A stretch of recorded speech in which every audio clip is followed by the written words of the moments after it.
இப்ப தேசிய கல்விக் கொள்கை அமல்படுத்தப்படுவதற்கான முயற்சிகள் கடுமையாக நடந்தது. பாரதிய ஜனதா கடுமையாக சொல்லிக் கொண்டிருக்கிறார்கள். என்இபி கையெழுத்து போட்டீங்கன்னா தான் சமகர சிக்ஷா அபியானுக்கு பணம் கொடுப்போம்னு கட்டாயப்படுத்திக்கிட்டு இருக்காங்க. நான் கேட்கிறேன்னு, ஒருவேளை அதிமுக இருந்துச்சுன்னா ஒத்துருக்குமா ஒத்துக்காதா? பேசணும்ல, பேசாம மட்டும் நகர்ந்துட முடியுமா என்ன? நீங்க மறுத்து பேசுறீங்களா அமித்ஷா ஐயாட்ட? இல்ல முடியாதுன்றீங்களா?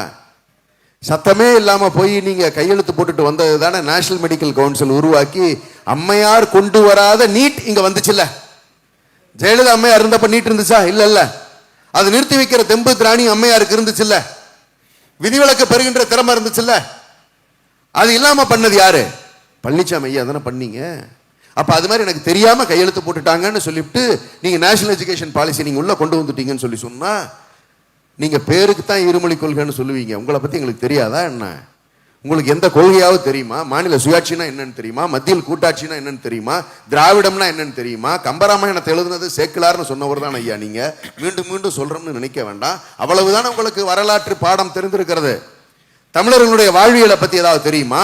அவருடைய பண்பாட்டை பத்தி தெரியுமா? இலக்கியத்தை பற்றி தெரியுமா? ஐயா எதுவுமே உங்களுக்கு தெரியாதுங்க ஐயா. கடுமையான முயற்சி எடுக்காதீங்க. ஆட்சிக்கு வருவது என்பது தமிழ்நாட்டை பாதுகாப்பதற்கு மட்டுமல்ல, தமிழ் மொழியை பாதுகாக்க வேண்டும். இதன் பின்னால் இருக்கக்கூடிய நம்மளுடைய பண்பாட்டை பாதுகாக்க வேண்டும். இதெல்லாம் அவசியமா படலையா உங்களுக்கு?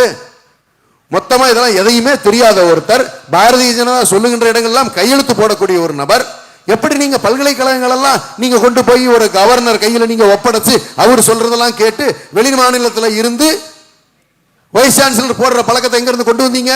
உங்க ஆட்சியில தானே கொண்டு வந்தீங்க. ஏன் நம்ம மாநிலத்துல நம்மளே ஆளுமை செய்யக்கூடிய வைஸ் சான்சலர்கள் நம்ம கல்லூரிகளுக்கு கிடைக்கலையா உங்களுக்கு? ஏன் சார் கர்நாடகா மற்ற இடங்கள்ல இருந்து நீங்க கொண்டு வரீங்க? ஒத்துக்கிட்டு தானே நீங்க செஞ்சீங்க.